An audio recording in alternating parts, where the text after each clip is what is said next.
students, welcome to my channel Theory Guru. Professor Asmit Kaur here. तो हम पिछली 3 वीडियोस के अंदर टॉपिक डिस्कस कर चुके हैं कंपनी क्या होती है और कंपनी के कैरेक्टरिस्टिक्स क्या होते हैं. Now in this video we are going to start with a new topic which is very important, that is lifting the corporate veil. तो कंपनी लॉ, कंपनीज एक्ट 2013 के अकॉर्डिंगली जो अमेंड हुए थे वो हम कर रहे हैं. तो उसके अंदर हम बहुत बहुत बहुत इंपॉर्टेंट टॉपिक करने जा रहे हैं, लिफ्टिंग द कॉर्पोरेट वेल. सबसे पहले हम करेंगे इंट्रोडक्शन में कि इसका मतलब क्या होता है लिफ्टिंग द कॉर्पोरेट वेल. आपने प्रिंसिपल ऑफ सेपरेट एंटिटी पढ़ लिया. सेपरेट एंटिटी मैंने आपको बताया था कि कंपनी और उसका ऑनर ये दोनों in the eyes of law अलग अलग पर्सन माने जाते हैं. कंपनी की अलग आइडेंटिटी है और उसके ऑनर की अलग आइडेंटिटी है. ठीक है. तो ये जो सेपरेट लीगल एंटिटी का कंसेप्ट है ना, ये एक कर्टन की तरह माना गया है. कर्टन मीन्स वेल या फिर शील्ड. ठीक है. मतलब कंपनी और उसके बीच में ये जो सेपरेट लीगल एंटिटी का कंसेप्ट है वो एक कर्टन है between the company and its owner. ठीक है. क्यों? Thus protecting the latter from the liability of the former. अब क्या कहते हैं कि between the company and its member. देखो, कंपनी तो एक आर्टिफिशियल पर्सन है. कंपनी कोई गलत काम नहीं कर सकती. कंपनी कोई भी गलत काम, इलीगल काम कंपनी नहीं कर सकती. राइट. ये देखो, since an artificial person is not capable of doing anything illegal और फ्रॉडुलेंट, तो ऑब्वियसली अगर कुछ गलत हो रहा है तो वो कंपनी नहीं कर रही, कंपनी के अंदर जो लोग हैं वो कर रहे हैं.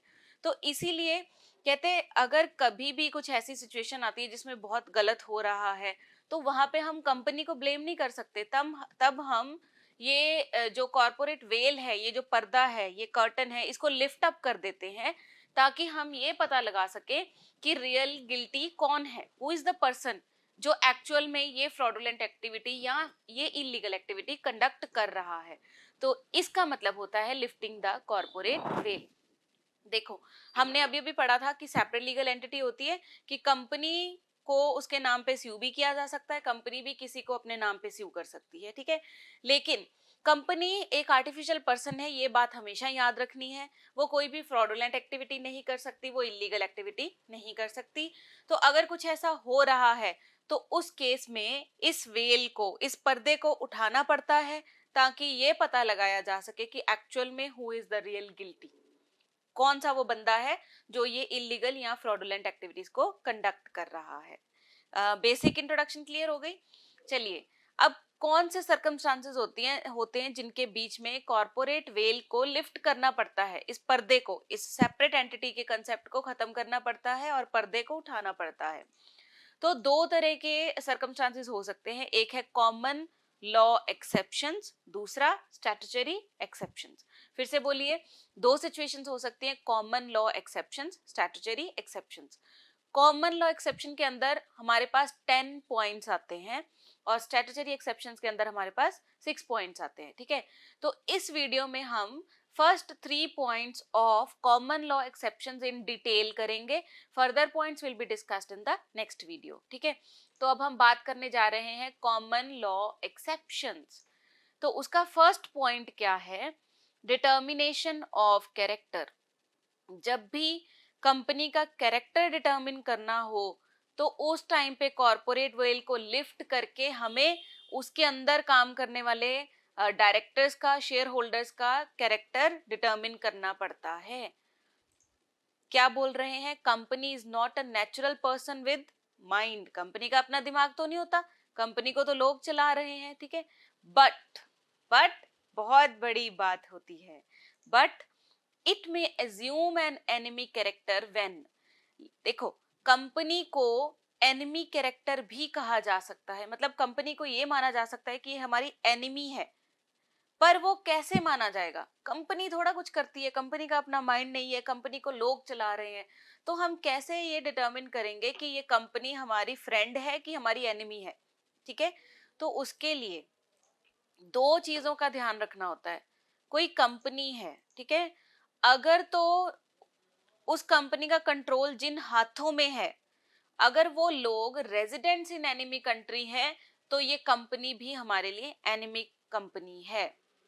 मान लो कंपनी इंडिया में सिचुएटेड है, ठीक है, लेकिन उस कंपनी के अंदर जितने भी उसके इफेक्टिव कंट्रोल या जो लोग उसको कंट्रोल कर रहे हैं, जो लोग उसको चला रहे हैं, वो रेजिडेंट्स हैं एनिमी कंट्री के। जैसे इंडिया की एनिमी कंट्री, कोई भी एनिमी कंट्री जो इंडिया की है, ठीक है, मान लो उस कंट्री को वो लोग बिलोंग करते हैं, तो वो कंपनी भी इंडिया के लिए एनिमी कंपनी बन जाएगी। एक तो ये बात है। दूसरा क्या हो सकता है कि नो डाउट उस कंपनी के रेजिडेंट्स तो इंडियन है, रेजिडेंट्स इंडियन है, इंडिया में कंपनी है, रेजिडेंट्स भी इंडियन है, लेकिन वो एनिमी कंट्री के अकॉर्डिंगली, उनकी डायरेक्शंस के अकॉर्डिंगली परफॉर्म कर रहे हैं। मतलब कि जो रेजिडेंट्स हैं, डायरेक्टर्स भी इंडियन है, लेकिन वो डायरेक्टर्स का माइंड कौन चला रहा है, एनिमी कंट्री के लोग चला रहे हैं, तो भी वो कंपनी आपके लिए एनिमी कंपनी ही होगी। तो दो बातें याद रखनी है आपने, या तो कंपनी को चलाने वाले लोग वो रेजिडेंट्स हैं एनिमी कंट्री के, या फिर कंपनी को चलाने वाले लोग तो इंडिया के रेजिडेंट्स हैं, लेकिन उनका दिमाग कंट्रोल कर रहा है, उनको डायरेक्शंस प्रोवाइड कर रहा है एनिमी कंट्री। क्लियर? तो इन दोनों ही सिचुएशंस में जो कंपनी है वो हमारे लिए एनिमी कंपनी बन जाती है। अब इसमें बहुत बहुत बहुत इंपॉर्टेंट केस जो है वो हम डिस्कस करेंगे, जो आपने एग्जाम्स में केसेस जरूर लिख के आने हैं, तभी आपको नंबर मिलेंगे। ठीक है, तो इसके अंदर लीडिंग केस है Daimler company Limited versus continental tyre and rubber company limited 1916। देखिए, ध्यान से देखिए, एक कंपनी थी सी नाम की, which is incorporated in England. इस कंपनी की इनकॉर्पोरेशन कहाँ पे हुई? इंग्लैंड। ठीक है, अब ये कंपनी करती क्या थी? ये कंपनी मोटर टायर्स सेल करती थी जो कि मैन्युफैक्चर किए जाते थे जर्मनी में बाय अ जर्मन कंपनी। ठीक है, एक कंपनी है which is incorporated in England, और वो करती क्या है? मोटर टायर्स सेल करती है which are manufactured in Germany by a German company. अब इस जर्मन कंपनी ने क्या किया? कंपनी सी के बल्क में शेयर्स परचेज कर लिए। जर्मन कंपनी ने कंपनी सी के बल्क में शेयर्स परचेज कर लिए। ठीक है, और इसके अंदर जितने भी डायरेक्टर्स थे वो सारे के सारे जर्मन रेजिडेंट थे। इस कंपनी के अंदर जितने भी डायरेक्टर्स थे वो सारे जर्मन रेजिडेंट थे। यहां तक आपको समझ आया? ठीक है, नहीं समझ आया तो वीडियो को दोबारा सुन लेना। ओके, चलिए आगे बढ़ते हैं। ड्यूरिंग फर्स्ट वर्ल्ड वॉर, अब फर्स्ट वर्ल्ड वॉर किन किन कंट्रीज के बीच में हुई थी? England and Germany in 1914। ठीक है, तो अभी हम दो कंपनीज की जो बात कर रहे हैं, एक इनकॉर्पोरेट हुई थी इंग्लैंड में, ठीक है, और वो बिजनेस कर रही है जर्मन की कंपनी के साथ, और उस इंग्लैंड वाली कंपनी के अंदर जितने भी डायरेक्टर्स हैं वो सारे के सारे रेजिडेंट्स हैं जर्मनी के। और अब ये दोनों कंट्रीज क्या बन गई? एनिमी कंट्री बन गई ना, क्योंकि दोनों के बीच में वॉर हो रही है। तो कंपनी सी ने उस टाइम पे केस किया कि मुझे अपने डेट्स वापस चाहिए, मतलब जो जितने पैसे जर्मन रेजिडेंट्स ने, जर्मन डायरेक्टर्स ने, वो जर्मन की कंपनी ने जितने पैसे उनको देने हैं कंपनी सी को, उसने उसकी डिमांड करी। ठीक है, लेकिन हाउस ऑफ लॉर्ड ने क्या कहा कि कंपनी सी भी हमारे लिए एनिमी कंपनी है और उसका केस आगे नहीं किया जाएगा, उसका केस डिबार्ड कर दिया गया, बैन कर दिया गया। समझ आई बात? क्यों बैन कर दिया गया यहाँ पे? सोचो, मैंने आपको अभी बोला कि कोई भी कंपनी हमारे लिए एनिमी कंपनी तब बनेगी जब या तो उसके अंदर जितने लोग हैं जो कंट्रोल कर रहे हैं उस कंपनी को, they all are residents of enemy country. तो यही फर्स्ट वाला पॉइंट इसको सेटिस्फाई कर रहा है ना। नो डाउट कंपनी इंग्लैंड की है, ठीक है, और इंग्लैंड के हाउस ऑफ लॉर्ड ने ये डिक्लेयर किया क्योंकि उसके अंदर जितने भी डायरेक्टर्स हैं they all are residents of German, और जर्मनी हमारे लिए एनिमी कंट्री है, सो दैट्स व्हाई ये कंपनी भी हमारे लिए एनिमी कंपनी है। तो इसका कोई भी केस जो है हम नहीं दर्ज करेंगे, उसको बैन कर दिया गया। क्लियर हुआ? तो सबसे पहले मतलब जब भी हमने कंपनी के कैरेक्टर को डिटर्मिन करना है ना, डिटर्मिनेशन ऑफ कैरेक्टर, तो वहां पे हमें कॉर्पोरेट वेल को लिफ्ट अप करना पड़ता है, और ये देखना पड़ता है कि उनको जो लोग चला रहे हैं वो किस कंट्री को बिलोंग करते हैं, whether they are residents of the home country और द एनिमी कंट्री। क्लियर हो गया? तो इस केस में कॉर्पोरेट वेल को लिफ्ट करना पड़ता है। अब दूसरा पॉइंट हमारे पास आता है, वे कंपनी इज अ शाम। ये राम शाम वाला शाम नहीं है, ठीक है, शाम मीन्स फॉल्स। शाम का मतलब मैंने लिख दिया फॉल्स, तो कंपनी जहां पे फॉल्स है तो वहां पे हमें कॉर्पोरेट वेल को लिफ्ट करना पड़ता है. The court will lift the veil where the company is incorporated for some illegal or improper purpose. मतलब कंपनी बनाई ही गलत सोच के साथ गई है. मतलब कंपनी बनाने का पर्पस यही था कि इलीगल एक्टिविटी करेंगे या इनप्रॉपर पर्पस जो है वो उनका मेन मोटिव था. तो उस केस में हमें कॉर्पोरेट वेल को लिफ्ट करना पड़ता है. So let us take an example. तो एक पर्सन था, इस बंदे ने एक कंपनी से मनी बोरो करी. ठीक है, मनी बोरो करके उसने दिखाया कि मैंने कंपनी ए में इन्वेस्ट कर दिया वो पैसा, और कंपनी बी में कर दिया, और कंपनी सी में कर दिया. ठीक है, तो लेटर ऑन पता चला, अब इसने जैसे मान लो इसने बोल दिया होगा कि कंपनी ए का दिवालिया निकल गया, मैं तो पैसे वापस नहीं कर सकता, या कंपनी बी में ये प्रॉब्लम आ गई, या कंपनी सी में ये प्रॉब्लम आ गई. ठीक है, मतलब इसने इन्वेस्टिंग कंपनी को ये दिखाया हुआ है कि मैंने आपसे जो पैसा बोरो किया था वो मैंने 3 कंपनीज में इन्वेस्ट करा है. ठीक है, लेटर ऑन क्या पता चलता है कि इन तीनों की तीनों कंपनीज का मालिक कौन है. ये बंदा खुद और इसका बेटा, he and his son were the only member. तो इससे पता चल रहा है ना कि उसने जो वो ये कंपनीज बनाई ये फ्रॉडुलेंट वे से बनाई, इसका पर्पस फ्रॉड करना था. तो इसीलिए इस केस में जो लेंडिंग कंपनी है वो इन तीनों के तीनों कंपनीज के एसेट्स को अटैच कर सकती है, क्योंकि ये तीनों कंपनी का मालिक कौन है, वो खुद और उसका बेटा. So as they were created to hoodwink, क्योंकि ये कंपनीज हुडविंक के लिए बनाई गई थी. हुडविंक मतलब to cover the eyes of someone, दूसरे मतलब इन्वेस्टिंग कंपनी को धोखा देने के लिए बनाई गई थी. तो यहाँ पे लेंडिंग कंपनी इन तीनों कंपनीज के एसेट्स को कंबाइन करके अपनी रिकवरी कर सकती है. क्लियर हो गया. तीसरा हमारे पास आता है प्रिवेंशन ऑफ फ्रॉड और इम्प्रॉपर कंडक्ट. तो जहां पे कंपनी बनाई गई है फ्रॉड को प्रिवेंट करने के लिए या इम्प्रॉपर कंडक्ट के लिए. ठीक है, where it appears that the company was incorporated for evading. Company इसलिए बनाई गई है ताकि किसी कॉन्ट्रैक्चुअल या स्टैट्यूटरी ऑब्लिगेशन को छुपाया जा सके. इवेड का मतलब होता है छुपाना. तो कंपनी इसीलिए बनाई गई है ताकि कोई भी कॉन्ट्रैक्चुअल एंड स्टैट्यूटरी ऑब्लिगेशन को छुपाया जा सके.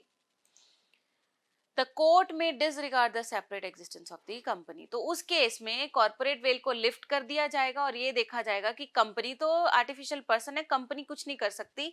उसके पीछे कौन सा पर्सन ऐसा है जिसने ये कंपनी सिर्फ इसीलिए बनाई ताकि वो कॉन्ट्रेक्चुअल या स्टैट्यूटरी ऑब्लिगेशन से बच सके. ठीक है, तो इसके अंदर भी एक लीडिंग केस है, बहुत इंटरेस्टिंग केस है, Gilford Motor Company Limited versus Horne 1933. आपको मैं सिर्फ 3-4 पॉइंट्स की ही वीडियोस प्रोवाइड इसीलिए कर रही हूँ बच्चे, ताकि आप साथ साथ में लीडिंग केसेस लर्न करते जाओ. इन वीडियोस को 3-4 बार सुनो और इसी के अकॉर्डिंगली मतलब यही मैटर आप लर्न करके एज सच पेपर में ऐसे ही प्रेजेंट कर दो. ठीक है, तो लीडिंग केसेस बिल्कुल नहीं छोड़ने, ऐसी हेडिंग देनी है, leading case Gilford Motor Company Limited versus Horne. तो इसमें क्या था, एक बंदा था हॉर्न, नाम के जैसे फोटो होनी चाहिए ना, इसीलिए मैंने ये फोटो ली. अच्छी लगी आपको, याद रहेगा हॉर्न की फोटो. तो एक पर्सन था हॉर्न, उसने अपने एम्प्लॉयर के साथ एक एग्रीमेंट साइन करा. एक बंदा था हॉर्न, कंपनी में काम करता था, उसने अपने एम्प्लॉयर के साथ एक एग्रीमेंट साइन किया. एग्रीमेंट में क्या लिखा था, that after the termination of the employment, कि जब उसको निकाल दिया जाएगा या वो खुद चला जाएगा, मतलब जब भी उसको सर्विसेज से टर्मिनेट कर दिया जाएगा, ही वुड नॉट सॉलिसिट, मतलब वो एम्प्लॉयर के कस्टमर्स को ऑब्टेन करने की कोशिश नहीं करेगा. He would not solicit, solicit का मतलब होता है ट्राई टू ऑब्टेन. क्या नहीं ऑब्टेन करने की कोशिश करेगा, his employers customer for a certain period of time, कि टर्मिनेट करने के कुछ टाइम तक वो इस कंपनी के मतलब जिसमें वो काम करता था उस कंपनी के कस्टमर्स को अपनी तरफ खींचने की कोशिश नहीं करेगा. ठीक है, but soon after the termination, लेकिन जैसे ही टर्मिनेट हुआ ये, इसने क्या किया, ही मेक अ कंपनी, एक कंपनी बनाई अपनी, और sent out circulars to his former employer customer, और मतलब इसने जो एग्रीमेंट किया था उसको तोड़ दिया. अब इसने कंपनी बना ली और उन्हीं कस्टमर्स को इसने सर्कुलर्स भेजे जो कि इसके पहले एम्प्लॉयर के कस्टमर थे, जिसके रिगार्डिंग इनके बीच में एग्रीमेंट हुआ था. तो इसके बाद इसके ऊपर केस कर दिया एम्प्लॉयर ने. तो हॉर्न को कोर्ट ने क्या कहा, कमांड किया कि यू कांट डू दिस, अगर आप ऐसा करोगे, ठीक है, तो आपको पनिशमेंट दी जाएगी। तो इस केस में देखो ये कॉर्पोरेट वेल को कब लिफ्ट किया गया, मतलब एक कंपनी नई बनाई गई, वो कस्टमर्स को अपनी तरफ खींच रही है, तो कंपनी तो नहीं खींच सकती ना, कंपनी का अपना माइंड नहीं है। कंपनी के पीछे ऐसा बंदा कौन है जो इस बंदे के, इस एम्प्लॉयर के कस्टमर्स को खींच रहा है अपनी तरफ, ठीक है। तो इसीलिए कॉर्पोरेट वेल को लिफ्ट अप किया गया और पीछे से ये डरावना सा बंदा निकला, हॉर्न। समझ गए? तो ये थे हमारे 3 points with leading cases and examples. तो यहां तक आप अच्छे से लर्न कर लीजिए। Next points will be discussed in the next video. Till then thank you so much for watching, have a nice day. इसी तरह से जुड़े रहिए हमारे चैनल थ्योरी गुरु के साथ, which is providing best confined theory notes of commerce. Thank you so much.